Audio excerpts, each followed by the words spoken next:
Ahora la radio no solo se escucha, también se ve.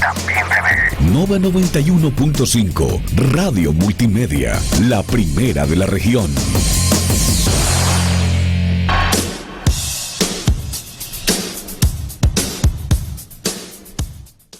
25 de mayo nos escuchan, allí en 25 de mayo nos están escuchando a través de 25demayoweb.com, también los domingos 11:30 nos pueden ver lo mejor de Segunda Página a través de Misiones 4, canal 8 de Posadas, bueno, para toda la provincia, ya lo saben, 91.5, Nova, a través de todas las plataformas, pueden revivir también las editoriales a través de desdelmargen.com, ahí encuentran toda la información y todas las editoriales de Segunda Página.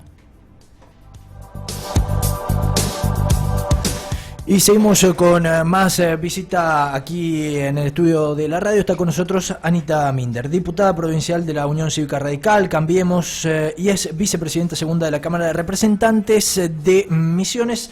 ¿Cómo anda, Anita? Bienvenida a Segunda Página. ¿Alguna vez cometí un error con usted? Le dije Ana y al toque me dijo Anita. ¿Qué tal? Buen día, ¿cómo le va? Sí, es inevitable, mando un comunicado de prensa, me escribe y me sacan en la nota. En primera edición especialmente me pone Ana Minder y a mí no me identifica porque en realidad mi nombre es Anita. Bueno, muchachos de primera edición, paren las Anita. rotativas. Lamentablemente Anita. Mi documento dice eso. A ver, tuve que aclarar en cientos de certificados, en inscripciones a curso, automáticamente me ponen Ana. Para. ¿El DNI dice Anita? Sí, claro. Ah, mira, Sí, bueno, claro. Listo, entonces es él, ¿no? Listo. No, es mi nombre, no es un apodo, es mi por nombre. eso, uno pensaba el diminutivo, No. Anita, listo. No se discute Hay que más. reclamarle a papá. Minder, bueno, ¿por dónde empezar? No hay mucho para hablar, en receso la Cámara. Algunos diputados se enojaron, me dijeron, no hubo una sola extraordinaria este año. Hace años que no hay extraordinarias. En realidad hubo una en el 2000, cuando recién asumimos, en el 2017-18, que tuvo que ver con la aprobación del nuevo pacto fiscal. Esa fue la única extraordinaria que yo recuerde en muchísimos años. En realidad nosotros tenemos un problema. Nuestro periodo legislativo va de mayo a 30 de octubre. Súper corto. Fíjense que nosotros en la primera etapa de este periodo tuvimos apenas 9 sesiones. En realidad hay que hacer una enmienda constitucional para prorrogar, como es en todo el resto del país, de marzo a noviembre. Pero antes no se notaba, antes me refiero a más de 10 años atrás, la gente dice antes el periodo era más largo, no, se extendía porque la Cámara tiene la facultad de extender el mismo periodo y llegar hasta noviembre, o también de extraordinaria. Bueno, eso no solo no se cumple, sino que además tenemos receso en julio, con lo cual acortamos más el periodo. Y eso acorta el debate, ¿no? Y más ahora que hay no hay un cara a cara. Recién estaba con nosotros el presidente del Consejo General de Educación, Alberto Galarza. Hablamos de educación, ya vamos a abordar, porque yo sé que usted también como docente también sabe mucho del tema.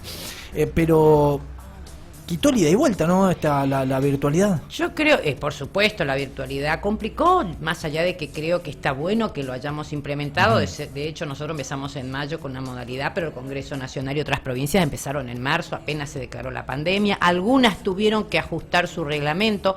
No fue tanto nuestro caso, que ya tenía previsto que en situaciones extraordinarias se podía sesionar fuera del recinto, que además teníamos incorporado una suerte de virtualidad, por lo menos la cuestión de los trámites parlamentarios, todo el sistema digital.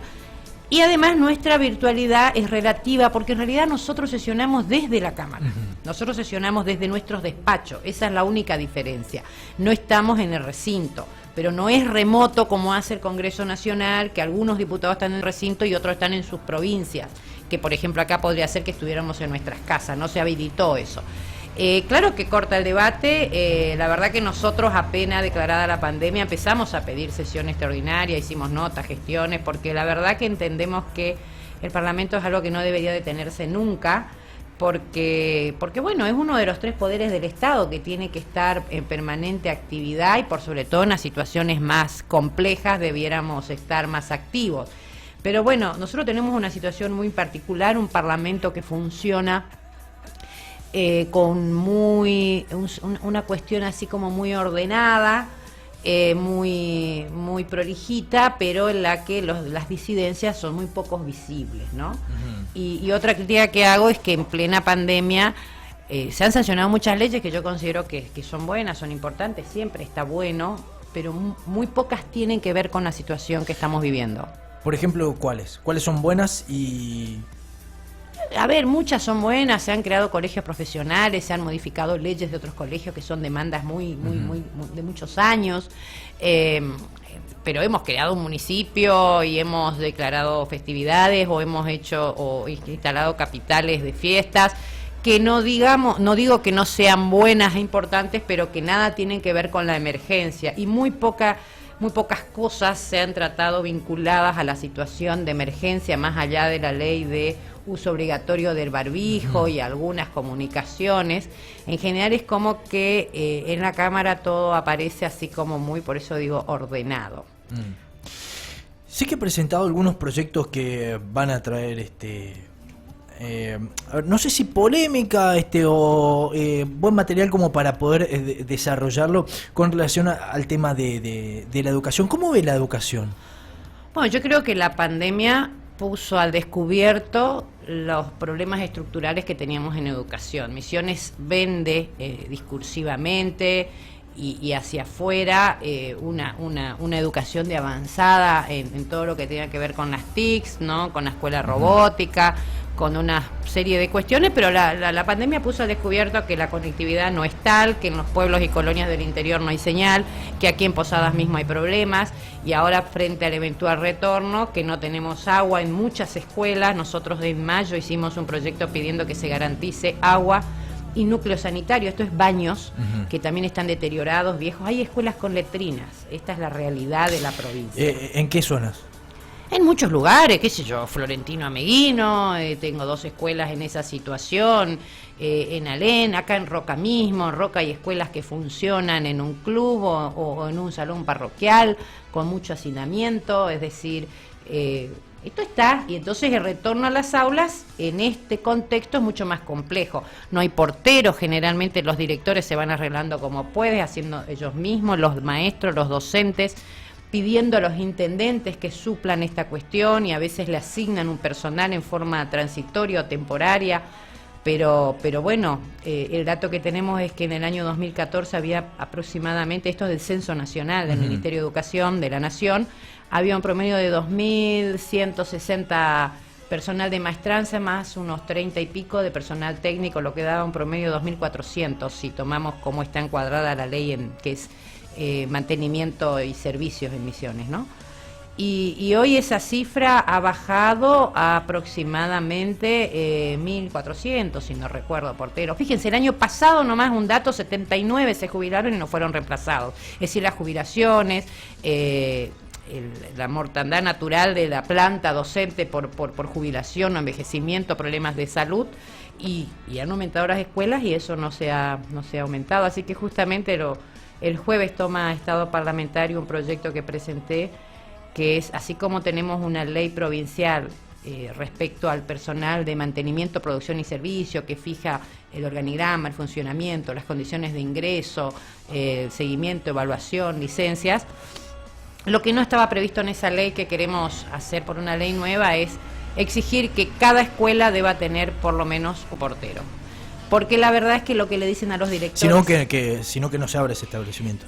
Tienen que proveerlo de alguna manera. Y más en el contexto de pandemia, ¿no? Que la higiene es... Pero en cualquiera, miren, a las escuelas que tienen una matrícula de menos de 200, 250 alumnos le dicen que no, tienen que tener esa matrícula para tener un portero. Es una barbaridad. Una escuela de 60, 120, 150 alumnos que se hacen cargo los directores, los maestros, los padres, la familia. Muchas de esas escuelas son rurales.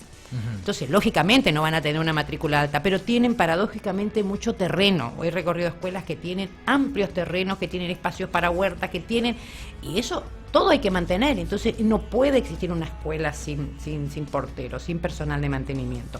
O escuelas grandes como hay acá en Posadas, voy a dar una, la 106, que todos conocemos, que tiene 4 niveles, tiene nivel inicial, primario, secundario, terciario, nocturno, tiene los 3 turnos, y tiene en un turno un portero y en otro turno un portero 2 veces, y nada más. y estamos hablando de que ahí circula una población de diferentes edades, con lo cual se requiere al revés reforzar la cuestión de la limpieza y la higiene y el mantenimiento. El neni tiene baños especiales a nivel inicial, pero los otros comparten los mismos sanitarios. Entonces comparte el mismo sanitario un chico que es de primer grado con uno de la nocturna. ¿Estamos entendiendo lo que pasa? Es decir, acá debería garantizarse cada turno por lo menos un portero. Seguimos charlando con Anita Minder, diputada provincial de la Unión Cívica Radical. Cambiemos aquí en la provincia de Misiones, vicepresidenta segunda de la Cámara de Representantes. Preguntarle ahora, a ver, sé que la pandemia nos ha llevado por muchos caminos, muchos senderos, ¿no? A visibilizar muchas cosas. Que yo entiendo que no es solamente de un gobierno, sino son problemas súper estructurales. Hablaba del tema de agua, la economía, la corrupción, la inseguridad. Bueno, son muchísimos temas por resolver en esta Argentina que yo hoy decía en la editorial. Esperemos que esta vez sea la vez y la oportunidad de los argentinos de refundar esta Argentina. ¿Cómo va viendo la parte política en esta refundación que de alguna u otra manera va para un lado, para el otro? ¿Dónde se va a encolumnar el radicalismo? En Buenos Aires ya empezaron a hablar y hay versiones de que el radicalismo se está encolumnando con Axel Kicillof. Acá en la provincia de Misiones, ¿qué va a ser el radicalismo misionero? No, el radicalismo va a seguir siendo siempre una voz propia en el sentido en que mantiene una independencia respecto a los gobiernos, digamos. Hay un frente nacional que se sigue sosteniendo, que es Juntos por el Cambio a nivel nacional y seguramente a nivel provincial también. Quizás lo que haya que definir quiénes son todos los actores que se van a sentar a la mesa, si se van a incorporar nuevas alianzas, nuevos sectores o no. Claramente se trata de un rol opositor. Yo todavía no veo esto que decís de una refundación, realmente no la veo. No, yo soy el primero que está tirando eso, porque la refundación no se estaría notando. Yo acá en la provincia al revés veo una fuerte concentración de poder. Recién decías lo de la legislatura. Hay un trabajo que me encantaría compartir, lo que la gente pudiera acceder, que se llama Directorio Legislativo. Es una ONG que estudia y hace seguimiento de toda la legislatura del país. Misiones aparece entre las intermedia, no tenemos calidad institucional, aunque tengamos normas ISO. ¿Por qué no tenemos? Porque no hay transparencia, respecto, no siempre se está transmitiendo todo, tenemos un periodo muy corto de sesiones ordinarias, la presencia de la oposición es relativa, nosotros hemos hecho un avance recuperando espacios como la vicepresidencia, como el Consejo de la Magistratura, pero también estamos siendo y revisando hacia adentro, cómo va a seguir esta posibilidad en el sentido en que nuestros proyectos son muy cercenados. A ver, voy a decir esto. Cuando nosotros pedimos lo que se llama una preferencia en la legislatura, para que lo sepa el común tratamiento de preferencia, sí. Claro, que cuando pido la preferencia la logro, por lo menos en 2 comisiones subsiguientes tiene que estar en el plan de labor. Eso nos aprueba, sin ningún problema. Todas las preferencias tenemos aprobadas. El problema es que después no tenemos proyecto aprobado. Después, ¿qué pasa?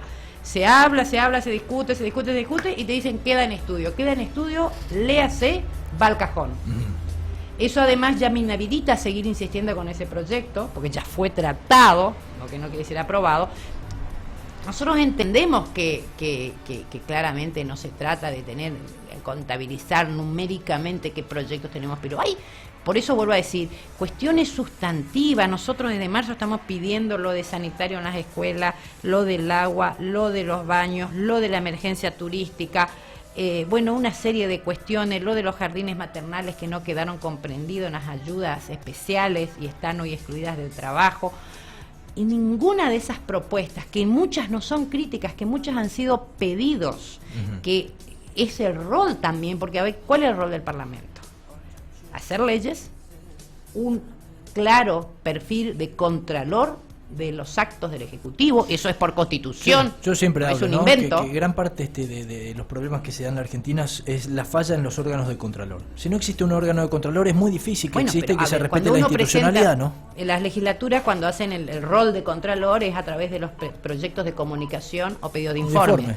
Bueno, pero también cuando se niegan a responder algo, o aprobarlo es porque hay algo detrás. No te aprueban un solo proyecto un proyecto de comunicación o pedido de informes. Entonces la respuesta es: los de la oposición son denunciadores seriales. Odiadores seriales. Denunciadores. Es lo que no, pero el presidente dijo odiadores seriales. Entonces cuando en realidad hay a veces no quiere decir que uno diga, porque a veces un pedido de informe puede ser bajo la suspicacia o la sensación de que algo está malo, que hay algo irregular. A veces es simplemente obtener datos. Si yo digo que el INDEC nos informe algunos datos que quizás no están publicados, no estoy diciendo el INDEC, no, digo el IPEC, el Instituto Provincial de Estadística y Censo. No estoy diciendo que está actuando mal, estoy pidiendo más datos para tener más elementos para poder generar política. Sin embargo, hay una cuestión así taxativa de pedidos de informes no se aprueban. Es muy claro, nosotros acá tenemos una concentración de un color político, una hegemonía que no se da en otros lados. Creo que a nivel nacional eso, por ejemplo, es muy diferente, ¿no? Porque hay una pluralidad de voces. Pero mira, hay una mayoría. Con relación al tema del IPEC, yo al menos por ahí por verlo, veo que hay muchas más publicaciones. Yo me acuerdo en los últimos 2 años, 3 años de Cristina Kirchner, no había nada. Es más, tenían, no nos olvidemos esto del INDEC intervenido, que también le decían, no me manden la información. Bueno, ahora yo veo que el IPEC publica, es más, con el tema de violencia de género lo veo muy involucrados ahí. ¿Cómo ve la violencia de género? Bueno, más allá de los números, ¿no? Esto que aumentaron 39% en la Argentina durante la cuarentena, a mí me llama poderosamente la atención ahí. Bueno, a ver, ese es uno de los pocos proyectos que he logrado que me aprueben, que fue nada más que una comunicación, vería con agrado que el Ejecutivo haga, que es lo que pedimos. Nosotros decimos que la violencia de género y por sobre todo la violencia contra niños, niñas y adolescentes y los abusos son la pandemia oculta dentro de la pandemia. Y no lo digo yo, Anita Minder, lo dice UNICEF, lo dice Naciones Unidas y han pedido a los gobiernos que refuercen las campañas de visibilización. Porque, ¿qué pasa? Lo mismo le pasa a la mujer, digamos, en el caso de las mujeres violentadas en el ámbito familiar, hoy están con el aislamiento, con el quédate en casa, recluidas con quien las violenta. No tienen muchas opciones, ha recrudecido. En el caso de niños, niñas, adolescentes, lo que siempre se ha demostrado es que los abusos en niños se visibilizan generalmente en la escuela, con la maestra, cuando va a danza, cuando va a inglés. Ahí emerge, alguien de afuera ve normalmente signos. Ve o escucha a esa persona que quiere contar, ¿no? Y a partir de ahí hace síntomas o confiesa o pide ayuda. Hoy el niño recluido a ese entorno familiar violento, donde es abusado, no puede verbalizar o expresar hacia afuera. Muchas veces la familia cercana, sabemos que a veces es cómplice, pero a veces no. Quizás a veces lo que no logra también es identificar los síntomas. Por eso es que había que reforzar las campañas. Bueno, ¿cuáles son los síntomas que hay que tener en cuenta en un niño, en sus cambios, en su comportamiento, en sus conductas, en sus actitudes, que pueden estar expresando una violencia? Ha recrudecido en Argentina, en Misiones y en el mundo las tasas, pero sin embargo las denuncias han bajado. ¿Se entiende? Por ahí, sí. La imposibilidad de ir a trasladarse.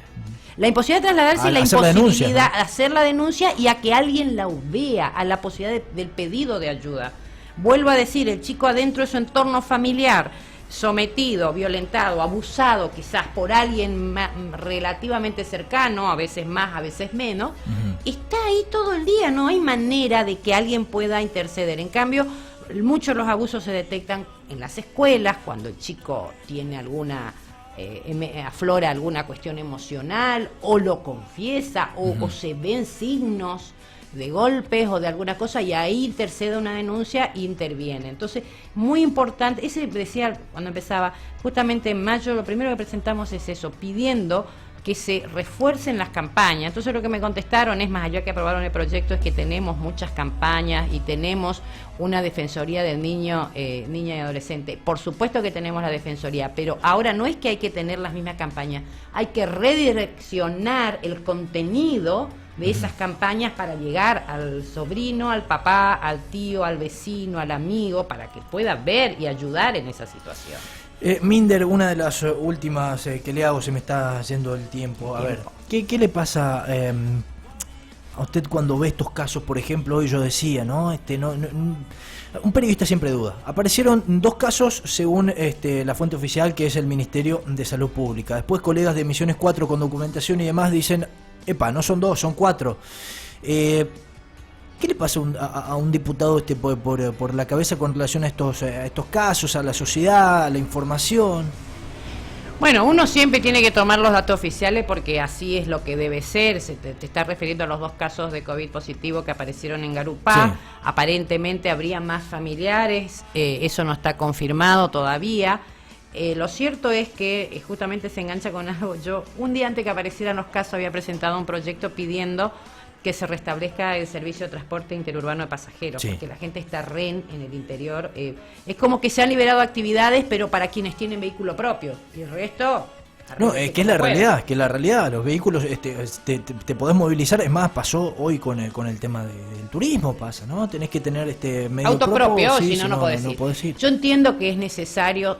Nadie rompe cuarentena y tenemos que seguir cuidándonos y tenemos que seguir tomando las medidas, pero la verdad, el turismo es el caso menor. Nosotros tenemos casos de denuncias o de pedidos de gente que desde marzo nos hizo un control y que son personas que tienen problemas cardíacos, problemas de diabetes, porque no pueden trasladarse, porque ¿cuánto te sale un traslado? Bueno, justo había hecho y no había ningún caso hacía 2 semanas y aparecen 2 casos, pero son 2 casos claramente que han venido de afuera. Por lo tanto, todavía suponemos que no hay circulación viral. Si esta gente fue relativamente responsable y se quedó en su casa, eso se reduce a su entorno familiar. Todavía hay dudas. Ayer decían que hablaba la esposa y la hermana, o la madre y la hermana. La madre. Que decía, yo también tengo. Sí, está la documentación, todo. Y bueno, el gobierno tendrá que hacerse cargo. Estas cosas asustan cuando hay un ocultamiento deliberado. Yo no vi la documentación, escuché comentarios de que no miré los medios ayer. Pero la verdad es que aparecieron también muchos casos de personas que buscaron ingresar ilegalmente. Entonces ahí está también, cuando las restricciones son excesivas, la gente busca de cualquier manera violentar la ley, y eso es peor porque tiene más riesgos. O sea, ¿qué pasa si nosotros garantizamos que la gente entre, pero garantizamos que lo haga bajo determinadas condiciones de seguridad? Esto es lo que tenemos que garantizar. Lo mismo con la circulación. El transporte se tiene que restablecer con medidas sanitarias, con aislamiento, con las precauciones. Por lo menos algunos servicios de a poquito, algunas frecuencias diarias, para empezar, así como el transporte urbano ya está casi normalizado. Ahora ya... Sí, van parados, todo, hay decretos. Lo cual ya es una barbaridad, que habría que atender a eso, porque ahí sí no hay distanciamiento. Me decía ayer una persona, bueno, pero ¿quién controla? Y bueno, tenemos que también todos aprender a controlar y a cuidarnos.